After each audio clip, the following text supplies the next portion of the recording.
বাংলাদেশিদের ভারত থেকে তাড়ানোর দাবির পর হাসিনাকে গ্রেফতারে ইন্টারপোলের রেড অ্যালার্ট, তাকে বের করে দেবে কি দিল্লি? দায়িত্ব নিয়ে ট্রাম্পের তোলপাড়, জন্মসূত্রে নাগরিকত্ব বাতিল ও কড়া অভিবাসন নীতি সহ কি কি বিতর্কিত সিদ্ধান্ত নিলেন তিনি? তুরস্কে পাহাড়ের চূড়ায় হোটেলে আগুন, বহু হতাহত, বরফে ঢাকা পর্বতে কিভাবে এমন দুর্ঘটনা হলো?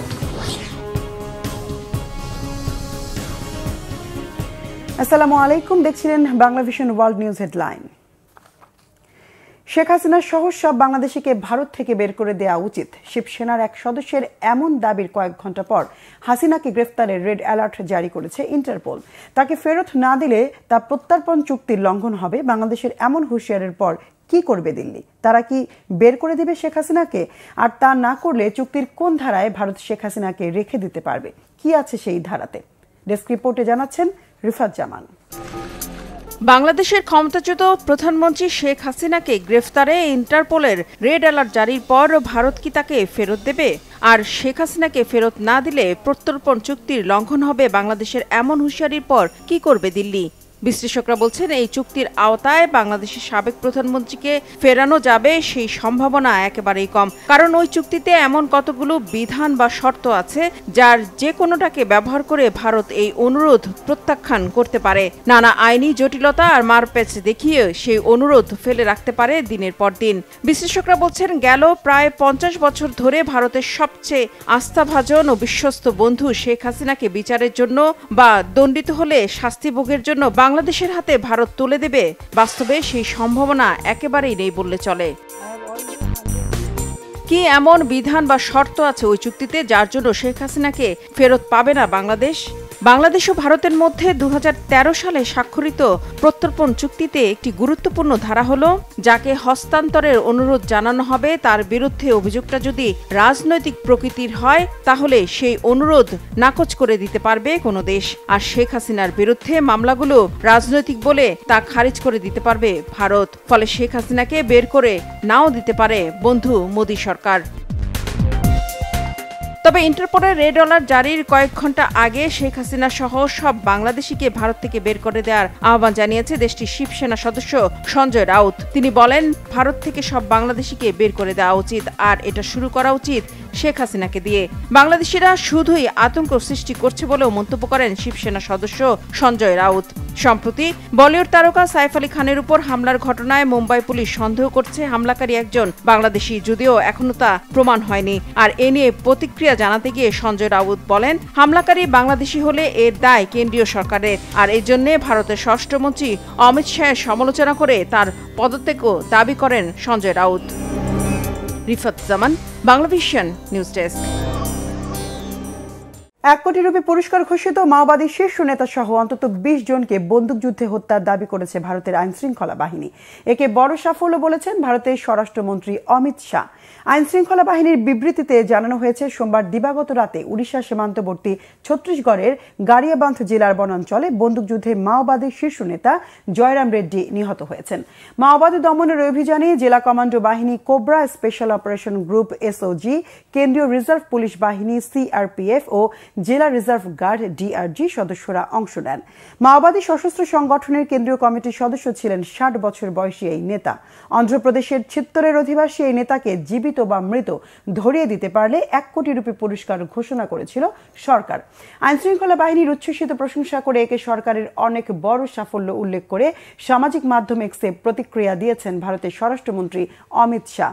গত বছর এ ধরনের অভিযানে 2 শতাধিক মাওবাদীকে হত্যা করেছে মোদী সরকার। 2026 সালের মার্চের মধ্যে ছত্তিশগড় রাজ্য থেকে মাওবাদীদের নির্মূলের হুঁশিয়ারি দিয়েছে বিজেপি নেতৃত্বাধীন রাজ্য সরকার। শপথ নেওয়ার পরে নানা বিতর্কিত সব সিদ্ধান্ত নিয়ে 4 বছর পর নতুন করে আবারও যথারীতি আলোচনা সমালোচনার জন্ম দিলেন আমেরিকার নয়া প্রেসিডেন্ট ডোনাল্ড ট্রাম্প। শপথ নিয়েই 100-এর বেশি নির্বাহী আদেশ সই করেছেন ডোনাল্ড ট্রাম্প। আবারও প্যারিস জলবায়ু চুক্তি থেকে যুক্তরাষ্ট্রকে বের করে নেওয়ার সিদ্ধান্ত নিয়েছেন। বাতিল করা হচ্ছে যুক্তরাষ্ট্রের জন্মসূত্রে নাগরিকত্ব আইন, বাতিল হচ্ছে হাজার হাজার অভিবাসন প্রত্যাশীর আশ্রয় আবেদন। সেই সাথে বিশ্ব স্বাস্থ্য সংস্থা থেকেও বেরিয়ে যাওয়ার নির্বাহী আদেশে সই করেছেন ট্রাম্প। বিস্তারিত মীর ফাজল রাব্বির ডেস্ক রিপোর্টে। The golden age of America begins right now. আমেরিকাকে পতন থেকে উদ্ধারে ঈশ্বর আমার জীবন বাঁচিয়েছেন। আজ থেকে যুক্তরাষ্ট্রের সোনালী যুগ শুরু হলো। এমনভাবেই জাতিকে স্বপ্নের কথা শোনালেন নতুন মার্কিন প্রেসিডেন্ট ডোনাল্ড ট্রাম্প। ইতিহাস গড়ে দ্বিতীয়বারের মতো নির্বাচনে জয় পাওয়ার ৭৭ দিন পর শপথ নিলেন তিনি।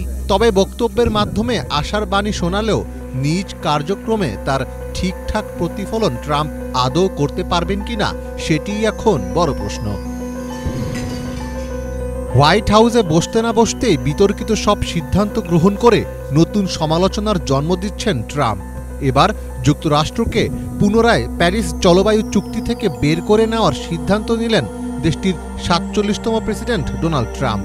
একই সাথে বিশ্ব স্বাস্থ্য সংস্থা থেকেও যুক্তরাষ্ট্রকে প্রত্যাহারের সিদ্ধান্ত নিয়েছেন তিনি। এরই মধ্যে প্যারিস জলবায়ু চুক্তি থেকে বেরিয়ে আসার নির্বাহী আদেশে স্বাক্ষর করেছেন ট্রাম্প। প্রেসিডেন্ট হিসেবে শপথ নেয়ার কয়েক ঘন্টা পরই এই সংক্রান্ত একটি নির্বাহী আদেশে ট্রাম্প সই করেছেন বলে জানিয়েছে ব্রিটিশ সংবাদ মাধ্যম বিবিসি। মূলত ট্রাম্পের এই নির্বাহী আদেশের মাধ্যমে গত এক দশকের মধ্যে এ নিয়ে দ্বিতীয়বারের মতো বিশ্বের সর্ববৃহৎ কার্বন নির্গমনকারী এই দেশটিকে জলবায়ু চুক্তির বাইরে নিয়ে যাওয়া হলো। এর আগে প্রেসিডেন্ট হিসাবে নিজের প্রথম মেয়াদেও ট্রাম্প যুক্তরাষ্ট্রকে জলবায়ু চুক্তি থেকে বের করে নিয়েছিলেন। এরপর ২০২১ সালে বাইডেন হোয়াইট হাউসে বসার ঠিক এক মাস পর আন্তর্জাতিক জলবায়ু চুক্তি বা প্যারিস চুক্তিতে ফিরে এসেছিল যুক্তরাষ্ট্র। জলবায়ু চুক্তি থেকে প্রত্যাহারের নির্বাহী আদেশে স্বাক্ষর করার পর ট্রাম্প বলেন, আমরা অন্যায্য, একতরফা ও প্রতারণামূলক প্যারিস জলবায়ু চুক্তি প্রত্যাহার করেছি। চীন পরিবেশ দূষণ করার পরেও যখন শাস্তি পাচ্ছে না, তখন আমরা কেন নিজেদের শিল্পকে ধ্বংস করব? বিজ্ঞানীরা বরাবরই বলেছেন, পৃথিবীতে আসন্ন বিপজ্জনক জলবায়ু পরিবর্তন ঠেকাতে প্যারিস চুক্তিকে অবশ্যই কার্যকর করতে হবে। ট্রাম্পের এই ঘোষণায় গভীর হতাশা প্রকাশ করেছেন জাতিসংঘের মহাসচিব অ্যান্তনিও গুতেরেস। তিনি বলেন, জলবায়ু চুক্তি থেকে যুক্তরাষ্ট্রের বেরিয়ে যাওয়া হতাশাজনক হলেও আমরা আশা করি যুক্তরাষ্ট্রের শহর, রাজ্য ও ব্যবসায়িক প্রতিষ্ঠানগুলো কম কার্বন নির্গমন নিশ্চিত করতে এগিয়ে আসবে। ২০১৫ সালে প্যারিস জলবায়ু চুক্তিতে স্বাক্ষরকারী দেশগুলো বৈশ্বিক উষ্ণায়ন ১.৫ ডিগ্রি সেলসিয়াসের মধ্যে সীমাবদ্ধ রাখার প্রতিশ্রুতি দিয়েছিল। বিশ্বের ২০০টির মতো দেশ গ্রিনহাউস গ্যাস নিঃসরণ কমিয়ে আনতে একমত হয়, যাকে অনেক পর্যবেক্ষকই ঐতিহাসিক অর্জন বলে বর্ণনা করেন। ট্রাম্পের নতুন সিদ্ধান্তের ফলে জলবায়ু চুক্তির বাইরে ইরান, লিবিয়া ও ইয়েমেনের মতো দেশগুলোর সঙ্গে এক কাতারে নেমে গেল যুক্তরাষ্ট্র। প্রেসিডেন্ট হিসেবে শপথ নেওয়ার পর ট্রাম্প বিশ্ব স্বাস্থ্য সংস্থা থেকেও যুক্তরাষ্ট্রকে প্রত্যাহারে দ্রুত পদক্ষেপ নিয়েছেন। শপথ নেওয়ার প্রায় ৮ ঘণ্টা পর জারি করা একটি নির্বাহী আদেশে ট্রাম্প বিশ্ব স্বাস্থ্য সংস্থা থেকে যুক্তরাষ্ট্রকে প্রত্যাহারের বেশ কয়েকটি কারণ উল্লেখ করেছেন, যার মধ্যে রয়েছে সংস্থাটির করোনা মহামারীর ভুল ব্যবস্থাপনা এবং যুক্তরাষ্ট্রের কাছ থেকে অন্যায়ভাবে বেশি অর্থ প্রদানের দাবি করা। এছাড়া চীন এই সংস্থায় কম অর্থ প্রদান করে বলেও অভিযোগ করেছেন তিনি। মার্কিন সংবাদ মাধ্যম নিউ ইয়র্ক টাইমস বলছে, ট্রাম্পের এই পদক্ষেপটি অপ্রত্যাশিত নয়। ট্রাম্প কার্যত ২০২০ সাল থেকেই WHOর বিরুদ্ধে বিষোদাগার করছেন। তবে বিশ্লেষকদের অনেকেই মনে করছেন, এটি এমন একটি পদক্ষেপ যা বিশ্বব্যাপী স্বাস্থ্য খাতের নেতৃত্বস্থানীয় দেশ হিসাবে যুক্তরাষ্ট্রের অবস্থানকে দুর্বল করবে। মীর ফজলে রাব্বি, বাংলা ভিশন। এর আগে শপথ অনুষ্ঠানে দেয়া ভাষণে মার্কিন প্রেসিডেন্ট ডোনাল্ড ট্রাম্প জানান, আমেরিকার স্বর্ণযুগ শুরু হলো। যুক্তরাষ্ট্রকে আবারও মহান করে তোলার কথাও বলেন। ট্রাম্পকে অভিনন্দন জানিয়েছেন Bangladesh, Bharat, Canada, Germany, Japan, Ukraine, Russia সহ বিশ্বের বিভিন্ন দেশের নেতারা। শহীদ আরাফাতের ডেস্ক রিপোর্ট। শপথ নিয়ে ইতিহাস গড়লেন ডোনাল্ড ট্রাম্প। যুক্তরাষ্ট্রের ইতিহাসে সবচেয়ে বেশি বয়সী প্রেসিডেন্ট হিসেবে বসলেন ক্ষমতার মসনদে। শপথ নেওয়ার পরই জো বাইডেন আমলের ৭৮টি নির্বাহী আদেশ বাতিল করেছেন ট্রাম্প। ফিলিস্তিনের পশ্চিম তীরে অবৈধ দখলদার ইসরায়েলিদের বিরুদ্ধে দেয়া নিষেধাজ্ঞা বাতিল করেছেন। বিশ্ব স্বাস্থ্য সংস্থা ও প্যারিস জলবায়ু চুক্তি থেকে বেরিয়ে আসার ঘোষণা দিয়েছেন তিনি। এমনকি ক্যাপিটল হিল দাঙ্গায় গ্রেপ্তার ১৫০০ জন সমর্থককে কারামুক্তি দিতে সই করেছেন ট্রাম্প। জো বাইডেন আমলের প্রায় ৮০টি নির্বাহী আদেশ বাতিল করছি। সেগুলো ছিল অনেক বেশি উগ্র এবং ধ্বংসাত্মক। যুক্তরাষ্ট্র বাইডেন আমলে ইতিহাসের অন্যতম খারাপ প্রশাসন দেখেছে। সেখান থেকে বেরিয়ে আসবে যুক্তরাষ্ট্র। এর আগে সোমবার ওয়াশিংটন ডিসির ক্যাপিটল ভবনে ডোনাল্ড ট্রাম্পের শপথ পাঠ করান যুক্তরাষ্ট্রের প্রধান বিচারপতি জন রবার্টস। এ সময় বিদায়ী প্রেসিডেন্ট জো বাইডেন, তার স্ত্রী জিল বাইডেন সহ গণ্যমান্য ব্যক্তিরা উপস্থিত ছিলেন। শপথের পর অভিষেক ভাষণে ট্রাম্প বলেন, যুক্তরাষ্ট্রের স্বর্ণযুগ শুরু হলো, আবারও আমেরিকাকে মহান করে তোলা হবে। আপনারা আমেরিকার স্বর্ণযুগের সূচনা দেখতে পাচ্ছেন। আমরা যুক্তরাষ্ট্রের স্বর্ণযুগ ফিরিয়ে আনতে প্রতিশ্রুতিবদ্ধ। খুব শীঘ্রই যুক্তরাষ্ট্রবাসী তাদের সেরা সময় পার করবে। ট্রাম্পকে স্বাগত জানিয়েছেন বিশ্ব নেতারা। বাংলাদেশের প্রধান উপদেষ্টা ডক্টর মোহাম্মদ ইউনূস ট্রাম্পকে অভিনন্দন বার্তা পাঠিয়ে বলেছেন, দুই দেশ সহযোগিতার নতুন পথ অন্বেষণে একসাথে কাজ করবে। এছাড়া ভারত, জার্মানি, যুক্তরাজ্য, কানাডা, ইউক্রেন, জাপান, ব্রাজিল সহ প্রভাবশালী দেশের নেতারা ট্রাম্পকে অভিনন্দন জানিয়েছেন। ইউক্রেন যুদ্ধ নিয়ে ট্রাম্প প্রশাসনের সঙ্গে আলোচনায় বসতে আগ্রহ প্রকাশ করেছেন রুশ প্রেসিডেন্ট ভ্লাদিমির পুতিন। দ্বিতীয় মেয়াদে ভিন্ন পরিস্থিতির মুখোমুখি ডোনাল্ড ট্রাম্প। বিশ্লেষকরা মনে করছেন, যুক্তরাষ্ট্রের অর্থনীতি অভিবাসনের পাশাপাশি বিশ্বের যুদ্ধবিগ্রহ নিয়ে কঠিন চ্যালেঞ্জ মোকাবেলা করতে হবে ট্রাম্প প্রশাসনকে। শহীদ আরাফাত, বাংলাভিশন নিউজ ডেস্ক। গাজায় যুদ্ধবিরতি টিকে থাকা নিয়ে সংশয় প্রকাশ করেছেন যুক্তরাষ্ট্রের প্রেসিডেন্ট ডোনাল্ড ট্রাম্প। সোমবার দ্বিতীয় মেয়াদে প্রেসিডেন্ট হিসেবে শপথ নেওয়ার পর এ সংশয়ের কথা জানান তিনি।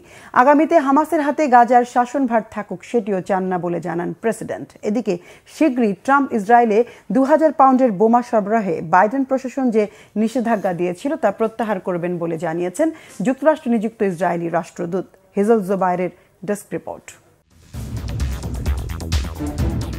যুক্তরাষ্ট্রের প্রেসিডেন্ট হিসেবে শপথ নেয়ার পরপরই গাজায় চলমান যুদ্ধবিরতি নিয়ে আশাহত হওয়ার মতো মন্তব্য করেছেন ডোনাল্ড ট্রাম্প।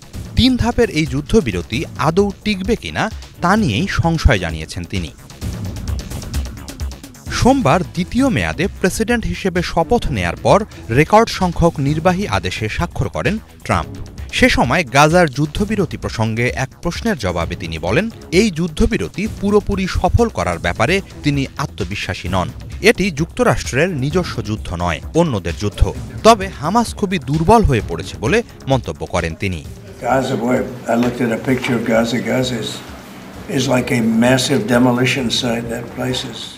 গাজা বর্তমানে পুরোপুরি ধ্বংসস্তূপে পরিণত হয়েছে উল্লেখ করে ট্রাম্প বলেন, জায়গাটিকে ভিন্নভাবে পুনর্গঠন করা যেতে পারে। তবে ভিন্নভাবে বলতে তিনি কি বুঝিয়েছেন তা স্পষ্ট করেননি। সমুদ্র পাড়ের এই উপত্যকাকে ভৌগোলিক ও জলবায়ুগত দিক থেকে খুবই লোভনীয় একটি জায়গা বলে অভিহিত করেন ট্রাম্প। এ সময় গাজার ভবিষ্যৎ শাসনভার প্রসঙ্গে জানতে চাইলেও সুস্পষ্টভাবে কিছু বলেননি ট্রাম্প। তবে হামাস সেই দায়িত্ব নিক তেমনটা চান না বলে জানিয়েছেন তিনি। এদিকে প্রথম দিনই নির্বাহী আদেশের মাধ্যমে পশ্চিম তীরে অবৈধ ইহুদি দখলদারদের ওপর আরোপ করা জো বাইডেন প্রশাসনের বিভিন্ন নিষেধাজ্ঞা প্রত্যাহার করেছেন ট্রাম্প। অথচ রবিবার গাজায় যুদ্ধবিরতি শুরু হওয়ার পরপরই একদল ইহুদি দখলদার পশ্চিম তীরে হামলা চালিয়েছে। সে সময় বেশ কিছু ঘরবাড়ি ও গাড়িতে আগুন লাগিয়ে দেয় তারা। এত কিছুর পরও শুধু দখলদারদের ওপর আরোপ করা নিষেধাজ্ঞাই নয়, ইসরায়েলে 2000 পাউন্ডের শক্তিশালী বোমা সরবরাহে বাইডেন যে নিষেধাজ্ঞা দিয়েছিলেন, ট্রাম্প তাও প্রত্যাহার করবেন বলে জানিয়েছেন যুক্তরাষ্ট্রে নিযুক্ত ইসরায়েলি রাষ্ট্রদূত মাইক হারজগ। হারজগের বরাত দিয়ে রয়টার্স সহ ইসরায়েলি বিভিন্ন সংবাদ মাধ্যম ফলাও করে এ খবর ছেপেছে। ইসরায়েল বোমা ফেলে গাজায় ব্যাপক ধ্বংসযজ্ঞ চালাচ্ছে, এমন অভিযোগের মুখে 2000 পাউন্ড ওজনের বোমা সরবরাহ বন্ধ করে দেয় বাইডেন প্রশাসন। এদিকে যুক্তরাষ্ট্রের নতুন প্রেসিডেন্ট হিসেবে ট্রাম্পকে উষ্ণ অভ্যর্থনা জানিয়েছেন ইসরায়েলের প্রধানমন্ত্রী বেনিয়ামিন নেতানিয়াহু। এই দফায় ইসরায়েল যুক্তরাষ্ট্র সম্পর্ক নতুন উচ্চতায় পৌঁছাবে আশাবাদ জানিয়ে নেতানিয়াহু বলেন, তিনি আত্মবিশ্বাসী ট্রাম্পের শাসনামলে ইরান ও তার তথাকথিত প্রতিরোধ অক্ষকে পরাজিত করবে যুক্তরাষ্ট্র ও ইসরায়েল, আর এর মধ্য দিয়েই নতুন এক যুগে প্রবেশ করবে মধ্যপ্রাচ্য। হিজল জোবায়ের, বাংলাভিশন। 20 জানুয়ারি শপথ নেয়ার কয়েক ঘন্টা আগে ডলার ট্রাম্প নামে নতুন ডিজিটাল মুদ্রা চালু করলেন মার্কিন প্রেসিডেন্ট ডোনাল্ড ট্রাম্প। এই ক্রিপ্টোকারেন্সির বাজার মূল্য পৌঁছে যায় প্রায় $12 বিলিয়ন। এর আগে ন্যাশভিলের একটি বিটকয়েন সম্মেলনে আমেরিকাকে বিশ্বের ক্রিপ্টো রাজধানী বানানোর কথা জানিয়েছিলেন ডোনাল্ড ট্রাম্প। এদিকে যুক্তরাষ্ট্রের নতুন ফার্স্ট লেডি মেলানিয়া ট্রাম্পও রবিবার তার নিজস্ব ক্রিপ্টোকারেন্সি চালু করেছেন। ডেস্ক রিপোর্টে বিস্তারিত। ডলার ট্রাম্প নামে নতুন ডিজিটাল মুদ্রা চালু করলেন যুক্তরাষ্ট্রের নবনির্বাচিত প্রেসিডেন্ট ডোনাল্ড ট্রাম্প। ট্রাম্পের অভিষেকের কয়েক ঘণ্টা আগে এই ক্রিপ্টোকারেন্সির বাজার মূল্য পৌঁছেও যায় প্রায় $12 বিলিয়ন। এর আগে ন্যাশভিলের একটি বিটকয়েন সম্মেলনে ট্রাম্প জানিয়েছিলেন তিনি ওয়াশিংটনে ফিরে আসার পর আমেরিকা হবে বিশ্বের ক্রিপ্টো রাজধানী। যুক্তরাষ্ট্রের ৪৭তম প্রেসিডেন্ট হিসেবে দায়িত্ব গ্রহণের প্রস্তুতিকালেই ক্রিপ্টোকারেন্সি চালু করলেন ডোনাল্ড ট্রাম্প। একই সাথে ট্রাম্প বিশ্বের প্রথম ক্রিপ্টো প্রেসিডেন্ট হওয়ার এবং ক্রিপ্টো সম্পর্কিত প্রতিবন্ধকতা দূর করে ডিজিটাল সম্পদের প্রচার করতে নির্বাহী আদেশ জারি করারও প্রতিশ্রুতি দিয়েছেন। এদিকে ট্রাম্পের একদিন পর যুক্তরাষ্ট্রের নতুন ফার্স্ট লেডি মেলানিয়া ট্রাম্পও রোববার তার নিজস্ব ক্রিপ্টোকারেন্সি চালু করেছেন। ক্রিপ্টোকারেন্সি একটি নির্দিষ্ট ধরনের ডিজিটাল মুদ্রা যা ব্লকচেইন প্রযুক্তি এবং ক্রিপ্টোগ্রাফি ব্যবহার করে লেনদেনের নিরাপত্তা ও স্বচ্ছতা নিশ্চিত করে। ডিজিটাল মুদ্রা বলতে সাধারণত এমন মুদ্রাকে বোঝানো হয় যা সম্পূর্ণভাবে ইলেকট্রনিক জগতে বিদ্যমান, যেখানে কোনো কাগজের নোট বা ধাতব মুদ্রা থাকে না। ট্রাম্পের এই পদক্ষেপকে সানন্দে গ্রহণ করেছে ক্রিপ্টো ইন্ডাস্ট্রি। তার নির্বাচনী বিজয়ের পর আরও গতিশীল হল বিটকয়েনের বাজার। এদিকে ক্রিপ্টো মুদ্রার প্রতারণা এবং অর্থ পাচারের বিষয়ে উদ্বেগ প্রকাশ করেছে জো বাইডেন প্রশাসনের অধীনস্থ নিয়ন্ত্রক সংস্থাগুলো। বিভিন্ন ক্রিপ্টো কোম্পানির বিরুদ্ধে মামলা করে ডিজিটাল মুদ্রার লেনদেন নিয়ন্ত্রণ করার চেষ্টা করেছেন তারা। এর আগে ক্রিপ্টোকারেন্সি সম্পর্কে খুবই উদাসীন ছিলেন ডোনাল্ড ট্রাম্প। তবে গত বছর ন্যাশভিলের একটি বিটকয়েন সম্মেলনে তিনি আমেরিকাকে বিশ্বের ক্রিপ্টো রাজধানী করার ঘোষণা দিয়েছিলেন। আরও জানা যায় ট্রাম্পের ছেলে এরিক এবং ডোনাল্ড জুনিয়র গত বছর নিজেদের ক্রিপ্টো ব্যবসারও ঘোষণা দেন। শনিবার ওয়াশিংটনে যাওয়ার আগে এনবিসিকে দেওয়া একটি সাক্ষাৎকারে ট্রাম্প তার প্রথম দিনেই রেকর্ড সংখ্যক নির্বাহী আদেশে সই করার পরিকল্পনার কথা জানিয়েছেন। তিনি যে নির্বাহী আদেশগুলোতে সই করবেন তার মধ্যে বেশিরভাগই বিদায়ী প্রেসিডেন্ট জো বাইডেনের নেওয়া নীতিমালা বাতিল করার সাথে সম্পর্কিত বলে ধারণা করা হচ্ছে। ট্রাম্প তার নতুন মেয়াদের প্রথম দিন থেকেই কিছু বড় কর্মসূচি বাস্তবায়ন করার অঙ্গীকার করেছেন, যার মধ্যে অভিবাসীদের ব্যাপক বিতরণ সম্পর্কিত একটি পরিকল্পনাও রয়েছে। ইফাত জাহান, বাংলাভিশন। তুরস্কের উত্তর পশ্চিমাঞ্চলের বোলু পার্বত্য এলাকার একটি স্কি রিসোর্টের হোটেলে ভয়াবহ আগুনে পুড়ে ৭০ জনেরও বেশি মানুষ নিহত হয়েছেন। মঙ্গলবার রাতে আগুন লাগার পর আতঙ্কিত হয়ে হোটেলের জানালা দিয়ে লাফিয়ে পড়ে আহত হয়েছেন ৫০ জনেরও বেশি মানুষ। তুরস্কের কর্তৃপক্ষ জানিয়েছে চারদিকে বরফে ঢাকা পাহাড়ের চূড়ায় থাকা কার্তাল কায়া স্কি রিসোর্টের হোটেলের ১২ তলায় মঙ্গলবার ভোর ৩:৩০টার দিকেই আগুন ধরে। সে সময় হোটেলের বিভিন্ন তলার জানালায় বিছানার চাদর ঝুলিয়ে পালানোর চেষ্টা করেন অতিথিরা, তবে অনেকেই পড়ে গিয়ে আহত হন। আগুনের সময় হোটেলটিতে ২৩৮ জন অতিথি ছিলেন। হোটেল থেকে ফোন পাওয়ার ৪৫ মিনিটের মধ্যে ফায়ার সার্ভিসের কর্মীরা সেখানে পৌঁছান। পরে আগুন নিয়ন্ত্রণে আনেন তারা। আগুন নিভিয়ে ফেলার পর সকালের দিকেও হোটেলটি থেকে ধোঁয়া উঠতে দেখা গেছে। চারপাশে সাদা বরফে ঢাকা পাহাড়ের চূড়ায় হোটেলে কিভাবে আগুন ধরল তা জানা যায়নি। আগুন লাগার কারণ খতিয়ে দেখছে তুর্কি পুলিশ। দর্শক, এই ছিল আজকের মতো, সাথে থাকায় ধন্যবাদ।